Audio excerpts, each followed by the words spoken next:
मोदी सरकार 3.0 का पहला पूर्णकालीन बजट आज पेश हो गया है। बजट 2025 पर सबकी निगाहें टिकी थी। वित्त मंत्री निर्मला सीतारमण आज अपना 8वां बजट सुबह 11 बजे लोकसभा में पेश की। इससे पहले वह 6 पूर्णकालीन और 2 अंतरिम बजट पेश कर चुकी है। उन्होंने सुस्त पड़ी आर्थिक वृद्धि को गति देने के मकसद से महंगाई से परेशान मिडिल क्लास को बड़ी राहत देते हुए 12 लाख रुपए की सालाना आय पर इनकम टैक्स छूट की घोषणा की है। वहीं दूसरी तरफ बीमा क्षेत्र में एफडीआई सीमा बढ़ाने समेत अगली पीढ़ी के सुधारों को तेज करने का प्रस्ताव किया है। सीतारमण की इस घोषणा से करीब 1 करोड़ और लोग टैक्स के दायरे से बाहर हो जाएंगे। बजट में जीवन रक्षक दवाओं पर भी छूट दी गई है। इस बार कैंसर और दुर्लभ बीमारियों के लिए 36 दवाओं पर मूल सीमा शुल्क में छूट की घोषणा की गई है, जिससे आम नागरिकों में खुशी है। वित्त मंत्री निर्मला सीतारमण जब आम बजट पेश करने संसद पहुंची तो उनकी साड़ी ने ही बिहार के लिए घोषणाओं की बारिश का संकेत दे दिए। दरअसल निर्मला सीतारमण ने मधुबनी पेंटिंग वाली साड़ी पहनी थी। आपको बता दें कि कुछ माह पहले जब वह बिहार आई थी तब पद्मश्री दुलारी देवी ने उन्हें यह साड़ी तोहफे में दी थी। हालांकि बिहार की झलक सीतारमण की साड़ी तक सीमित नहीं रही, बल्कि उनके भाषण में भी कई बार बिहार का जिक्र आया। वहीं बिहार में मखाना बोर्ड की स्थापना से लेकर मिथिलांचल और कोशी क्षेत्रों को फायदा पहुंचाने वाली पश्चिमी कोसी नहर परियोजना को वित्तीय सहायता देने, ग्रीनफील्ड हवाई अड्डों के निर्माण तक की घोषणा स्पष्ट रूप से बिहार में विकास को बढ़ाने में मददगार साबित होगी। बजट को लेकर मोतिहारी वासियों से एक्सपर्ट न्यूज ने बातचीत की और पूछा कि आप 10 में से कितने नंबर देंगे। 10 में से मैं 8 दूंगा। 8। मैं तो 10 में से इस बजट को 5 नंबर दूंगा। 10 में 8 दे सकता हूँ। 10 में से चलिए मोदी जी के लिए 200 ठीक है, चलिए 7 तक देंगे कम से कम। 7 नंबर जरूर देंगे। 8 नंबर हम व्यवसायियों के लिए नहीं मिला, इसलिए 8। मेरे पास 11 होता तो मैं 11 देता, लेकिन 10 में 10 है। 6। आपको बता दें कि मोतिहारी चेंबर ऑफ कॉमर्स के पदाधिकारी आज रैमसंग प्लाजा होटल में उपस्थित होकर बजट पर चर्चा करते हुए अधिकतर व्यवसायियों ने इस बजट की एक सुर में सराहना करते हुए बताया कि आम करदाताओं को काफी राहत मिली है। एमएसएमई के सीमा को जो 2.5 गुना बढ़ाया गया है, कॉटन की उत्पादन बढ़ाने के लिए किसानों को पैकेज देने की जो घोषणा हुई है, खिलौना उद्योग को वित्तीय सहायता देने के लिए सरकार ने योजना बनाई है, जो कि बहुत ही अच्छा कदम है। वहीं कुछ लोगों ने इस बजट को उम्मीद से थोड़ा कम बताया। सुनिए आज एक्सपर्ट न्यूज से बातचीत करते हुए मोतिहारी वासियों ने बजट को लेकर क्या क्या कहा। यह बजट आमजनों को खुशी देने वाली बजट है, क्योंकि जो इनकम टैक्स स्लैब को बढ़ाने की बात हो रही थी, उसको किसी ने सोचा नहीं था कि सरकार अचानक 12 लाख रुपए तक इसको लेकर जाएगी। तो 12 लाख रुपए तक कमाने वाले लोगों को 1 भी रुपया टैक्स के रूप में नहीं देना पड़ेगा। यह बहुत बड़ा स्वागत योग्य कदम है सरकार का। तो ये हमारे लिए खुशी की बात है। आप एक व्यवसायी है, क्या यह बजट व्यवसायियों के हित में है?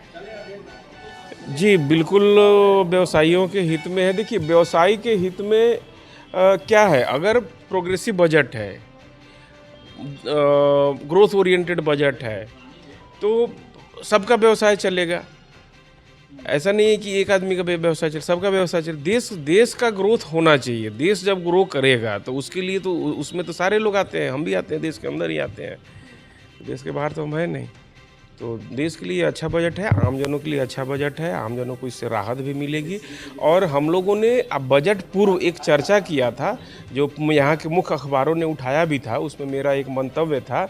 हमने स्पष्ट लिखा था कि आमजनों में कंजम्पशन को बढ़ाने के लिए, उपभोक्ता पावर को, उपभोक्ताओं के परचेजिंग पावर को बढ़ाने के लिए सरकार को अपने दर में कटौती करने की ज़रूरत है और इनकम टैक्स के स्लैब को बढ़ाने की ज़रूरत है। और यह एक्सेप्ट हो गया, तो ये तो हमारे लिए बहुत खुशी की बात है।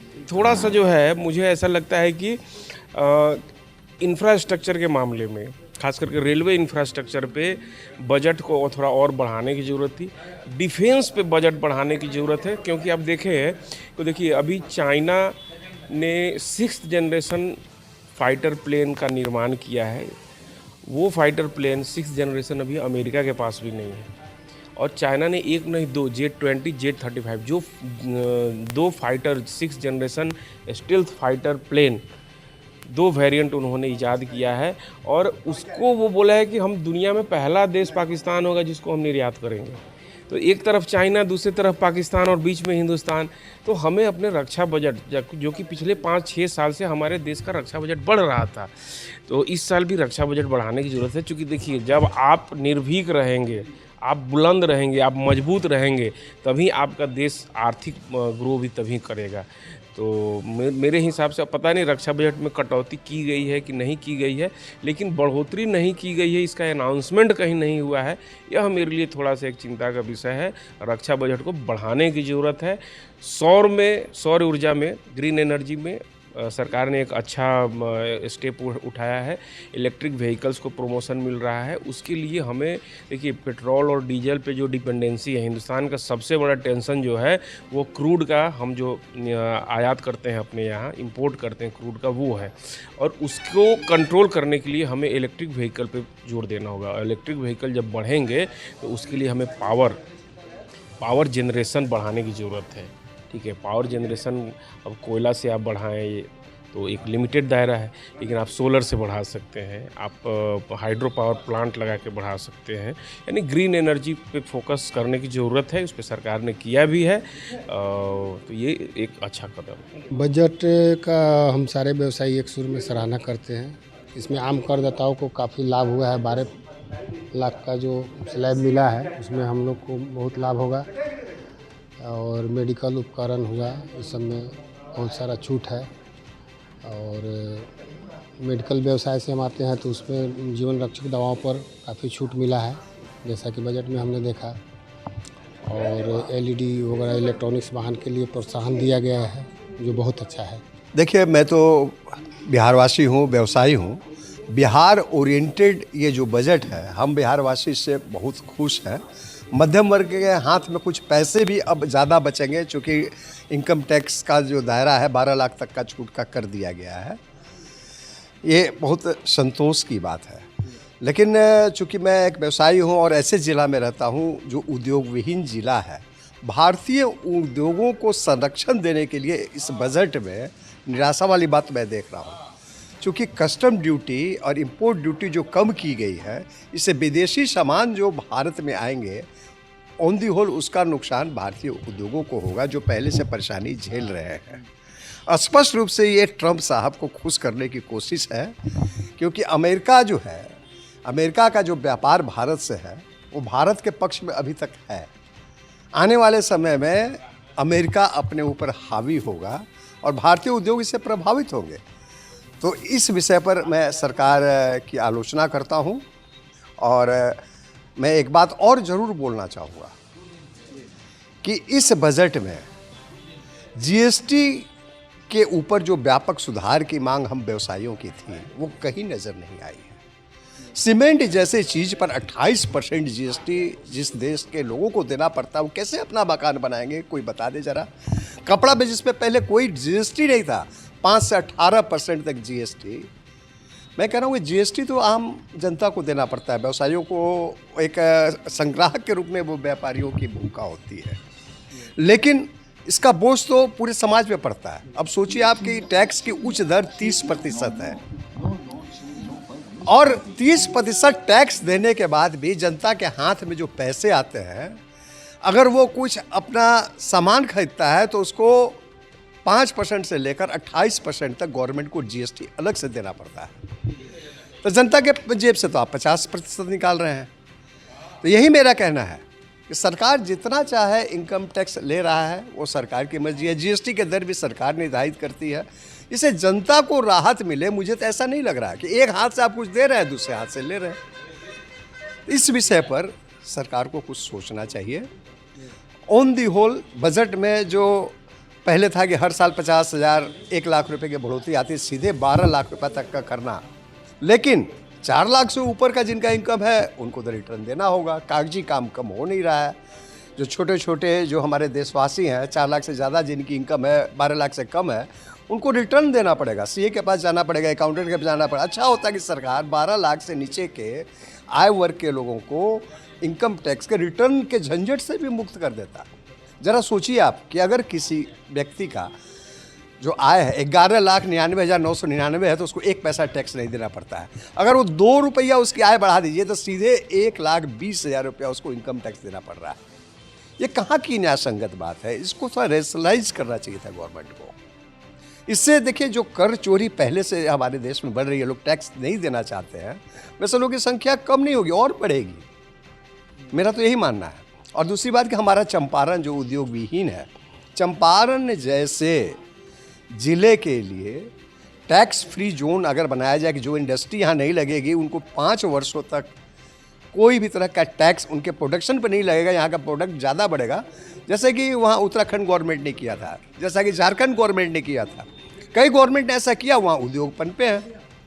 लेकिन हमारे सुशासन बाबू जो कि सहभागी हैं मोदी जी के मंत्रिमंडल के वहाँ केंद्र में, ऐसा बिहार के लिए नहीं करवा सके। हम लोग को बहुत आशा था कि इस साल होगा, चूँकि बिहार का विधानसभा का चुनाव भी इस वर्ष होना है।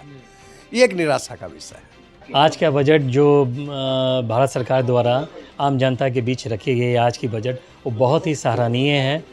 पहले जो टैक्स 4 लाख पे लगता था, वो टैक्स अब बढ़ा के 12 लाख कर दिया गया है।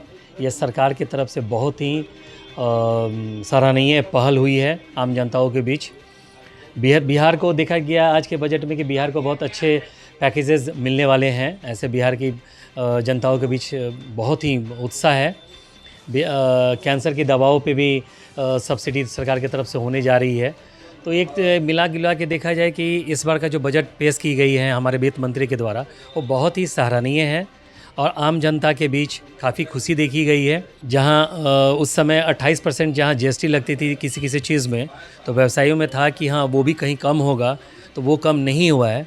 तो कहीं कहीं देखा जाए कि हाँ कहीं कहीं खुशी भी देखी गई है। तो कुछ जगहों पे सरकार ने जो टैक्स स्लैब को कम करना चाहिए था वो कम नहीं हुआ है। ऐसे मिला जुला के आज का बजट बहुत ही सराहनीय है। मैं भारत के प्रधानमंत्री को धन्यवाद देता हूं। हमारे वित्त मंत्री जो आज के बजट को पेश किए हैं उन्हें भी बहुत बहुत धन्यवाद देता हूं। धन्यवाद। बढ़िया बजट है। आपको किसान लोग के लिए तो बहुत फ़ायदा हुआ है, सब बिजनेसमैन के लिए उतना फ़ायदा नहीं हुआ है जितना फ़ायदा चाहिए आपको। और हम लोग सोचते थे सोना में टैक्स कम हो जाएगा, जीएसटी कम हो जाएगा। जीएसटी टैक्स कम तो हुआ नहीं माने, तो बोलो चलिए मोदी जो किए सो अच्छे किए हुए हैं। हम लोग अनुमान था कि 1% जीएसटी कम करेंगे, कपड़ा में भी टैक्स कम हुआ, कपड़ा में भी टैक्स कम नहीं हुआ, समझे। हम लोग सोचे थे 1% 5% जो लगता है एक स्लैब हो, और एक स्लैब नहीं हुआ। किसी में 12% है, किसी में 7% है, किसी में 5% है, और हुआ नहीं। बिजनेसमैन के लिए अच्छा नहीं हुआ है, समझे कि नहीं। तो 12 लाख टैक्स तो बहुत फ़ायदा हुआ है लोग को, समझे। जो कैंसर का दवाई का और बीपी का दवाई का जो छूट हुआ है, बहुत अच्छे काम किए हैं मोदी जी, समझे कि नहीं। बहुत अच्छा हुआ है काम। देखिए, इस बार का बजट सरकार ने बहुत ही बढ़िया पेश किया है। ये पहली दफ़ा इस सरकार में ऐसा हो रहा है कि करदाताओं को काफ़ी रिलीफ दिया गया है। अब तक जो है सो ये सरकार जो है अर्थव्यवस्था को दुरुस्त करने के वजह से करदाताओं को ज़्यादा रिलीफ नहीं दे पा रही थी, लेकिन इस बार इन्होंने करदाताओं को काफ़ी राहत दी है। ये इस बात का संकेत है कि निश्चित रूप से कहीं न कहीं हमारी अर्थव्यवस्था सुधर रही है और इससे सभी करदाता बहुत ही खुश हैं और सारे देश में खुशी की लहर है। बिहार को काफ़ी सारे पैकेज दिए गए हैं, यह भी बहुत ही बड़ा ही हर्ष का विषय है। बजट तो काफ़ी सराहनीय रहा। अभी जो एक चीज़ आप देखेंगे, जो 12 साल तक जो टैक्स फ्री गवर्नमेंट ने जो किया है, ये बहुत ही अच्छा है। मध्यम वर्गीय लोगों के लिए बहुत अच्छा जो है सो टैक्स फ्री रहा। दूसरा आप देखेंगे कि मेडिकल की सीट भी गवर्नमेंट ने बहुत बढ़ा दी। इससे आप देखेंगे कि नए नए लोगों को जो है सो मौका मिलेगा। ये सबके लिए, बिहार के लिए बहुत ज़्यादा विशेष ध्यान दिया गया है। तो आप देखेंगे तो सब लेकर के बजट का बहुत ही अपना ही रहा। कुछ उम्मीदें थी, जैसे हम लोग बिजनेसमैन की, आप देखेंगे जैसे कि सीमेंट इंडस्ट्रीज जो पूरा इंफ्रास्ट्रक्चर में सबसे बड़ी अहम रोल रहता है। 28% सबसे हाईएस्ट जीएसटी पे अभी रणधीर जी अभी है वो। और पिछले जब से जीएसटी आया तब से विशेष करके सीमेंट से जो जुड़े लोग हैं उन लोग की अपनी डिमांड थी कि इसको जीएसटी के जो रेट 28% उससे कम हो, तो उसमें ये होनी चाहिए। बहुत उम्मीद हम लोग इसको अपना करके रखे थे। दूसरा चीज़ देखेंगे कॉर्पोरेट टैक्स जो है आप देखेंगे जो 30% जो है उसको उसमें बढ़ना चाहिए था। उसमें हम देखेंगे कि सिविल में 25% तक लोगों का अपना सबका आ गया। जो कॉर्पोरेट जो है, इतनी बड़ी इंडस्ट्रीज जो चलाते जो लोग हैं, इतनी बड़ी मैन पावर है, इतना बड़ा इंफ्रास्ट्रक्चर है, सब चीज़ लेकर के, तो वहाँ पे एक चीज़ था कि वहाँ पे बढ़ना चाहिए। तो हम लोग बहुत उम्मीद रखे थे दो चीज़ का। बाकी देखेंगे तो गवर्नमेंट ने अच्छी सराहनीय कार्य किया। बहुत अच्छा बजट रहा इस बार का बजट। खासकर इस बार मध्यम वर्ग के लोगों का विशेष ख्याल रखा गया है। इसमें 3-4 जो पॉइंट है, वो पॉइंट ये है कि पहला जो बजट जो है वो 12 लाख तक कोई टैक्स नहीं देना पड़ेगा। ये हम लोग के लिए, मध्यम वर्ग के लिए बहुत बड़ी बात है। दूसरा जो है कि मेडिकल कॉलेज में सीट जो बढ़ाया जा रहा है, 75,000 5 साल में बढ़ाया जाएगा सीट, ये बहुत ही अच्छी बात है। तीसरा जो है, आपको बिहार में बजट पर खासकर बहुत ध्यान दिया गया है। एक मखाना वाला प्रोजेक्ट यहाँ पर बढ़ावा दिया जाएगा, और दूसरा एयरपोर्ट पर जो है, जो एयरपोर्ट पर जो खर्चा गवर्नमेंट, दो एयरपोर्ट, एक बिहटा पर भी नए तकनीक से, और इस जो अभी प्रेजेंट में जो है उसको बढ़ावा दिया जा रहा है। तो ये सब आज के बजट का ऐसा बहुत, मैंने किसानों के लिए भी बहुत, कपास पर इस बार जो है फोकस किया गया है। जैसे किसान आत्महत्या करते थे, उससे बहुत कमी आएगी। मैंने कपास पर भी व्यवसायियों के हित में है। आज जो बजट पेश हुआ है, बजट बहुत अच्छा है। अच्छा होने के बावजूद कुछ छोटी मोटी बातें हैं, हम उनको शॉर्टकट में बताएंगे। सबसे अच्छी बात है, जो औसत से 9 गुना ज़्यादा बजट बिहार के लिए मिला है। ये बड़े ही सौभाग्य हम बिहार वासियों के लिए। लेकिन जो बजट मिला वो धरातल पर आ जाए तभी ये सही है।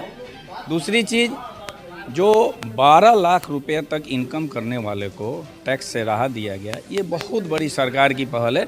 हम लोग और क्या, बिहारवासी के साथ साथ भारतवासी ये सोचे भी नहीं थे कि इतना अच्छा 12 लाख तक छूट होगा। चूँकि 8 से 10 लाख मैक्सिमम का लोगों का डिमांड भी था और उम्मीद भी थी। तो इसके लिए भारत सरकार को और खासकर वित्त मंत्री जी को बहुत बहुत धन्यवाद। सबसे बड़ी बात क्या है कि मोतिहारी चैम्बर ऑफ कॉमर्स के हम लोग व्यवसायी हैं, पदाधिकारी हैं। हम लोगों का डिमांड, और बिहार के अलावा भारत के जितने भी बिजनेस ऑर्गेनाइजेशन हैं उसकी डिमांड थी, चाहे कैट हो, चैम्बर ऑफ कॉमर्स हो, जो 25 से 30 बरस तक जो व्यवसायी सरकार को जीएसटी और वैट के रूप में टैक्स आज तक देते आ रहे हैं, उनको एक उम्र जो होता है रिटायरमेंट 60 बरस के बाद पेंशन योजना देने का, ये काफ़ी दिनों से डिमांड है। ये पेंशन योजना नहीं मिला, थोड़ा निराशा है। लेकिन सरकार से मैं गुजारिश करूंगा कि आगे के बजट में इस चीज़ को, पेंशन योजना व्यवसायियों के लिए रखा जाए। क्योंकि व्यवसायियों के पैसे से, दिए हुए टैक्स से देश का खजाना भरता है, और उस खजाने से देश में इंफ्रास्ट्रक्चर हो, जो भी काम हो, देश का विकास है। आज जो है देश का जीडीपी पूरे वर्ल्ड में सबसे अव्वल पर है। तो व्यवसायी कहीं ना कहीं से अच्छे टैक्स दे रहे हैं, तो उसके एवज में व्यवसायियों को एक पेंशन योजना, एक रिटायरमेंट उम्र के बाद बिल्कुल मिलना चाहिए।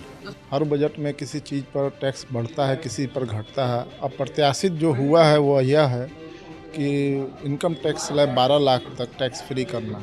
कुछ हम लोग की जो उम्मीद थी कि जीएसटी का जो मैक्सिमम दर जो 28% है वो घट के 18% तक आता तो देश हित में और आम पब्लिक के हित में रहता है। दूसरी बात, ऑटोमोबाइल सेक्टर जो है वो भी 28% जीएसटी के दायरे में है, और किसी भी देश की अर्थव्यवस्था को चलने के लिए ऑटोमोबाइल सेक्टर का चलना ज़रूरी है। उसे भी 28 से घटा के कम से कम 18% के दायरे में लाना चाहिए था। बजट तो काफ़ी अच्छा रहा और हर वर्ग के लोगों के लिए काफ़ी अच्छा रहा। और सबसे अच्छी बात रही कि इस बजट में मिडिल क्लास के लोगों के लिए काफ़ी विशेष ध्यान दिया गया है। जैसे हम लोग 12 लाख के जो इनकम पर जो आज तक हम लोग 80 से 85 हज़ार तक जो हम लोग टैक्स भरते थे, अब वो पूरी की पूरी फ्री कर दी गई है। और उससे भी अच्छी बात हुई है हमारे स्टार्टअप वाले लोगों को, जो भी स्टार्टअप वाले यंग जनरेशन जो स्टार्टअप कर रहे हैं, उसमें 5 करोड़ तक एमएसएमई के तहत उनको जो लोन मिलता था, अब उसको बढ़ा के 10 करोड़ कर दिया गया है। और हमारे सीनियर सिटीजन लोगों के लिए भी एक इसमें बहुत अच्छी हुई है कि जिनको पहले 50,000 तक के इनकम पर इंटरेस्ट पर ये इनकम ही उनको रिलीफ किया जाता था, वो बढ़ के अब 1 लाख हो गया है। और रेंट में सबसे अच्छी रिडक्शन हुई है कि 2,40,000 रुपये TDS कटती थी, वो बढ़ के 6 लाख हो गई है। और भी बहुत सारे चीज़ें हुई है उसमें, जैसे आपको आपको इंश्योरेंस सेक्टर को पूरी की पूरी 100% FDI कर दी गई है। जो अभी तक 74% हुआ करता था इंडिया में, उसको 100% कर दी गई है। और अपने बिहार को भी इसमें काफ़ी अच्छा मिला है। अपने बिहार को 4 ग्रीन एयरफील्ड मिले हैं, मतलब 4 एयरपोर्ट अपने बिहार को मिला है। और IIT के और मेडिकल के सीटों में भी मोटा मोटी 5000 प्लस सीट का उसमें बढ़ोतरी हुई है। तो कुल मिला के ये काफ़ी अच्छा बजट रहा, काफ़ी सराहनीय बजट रहा।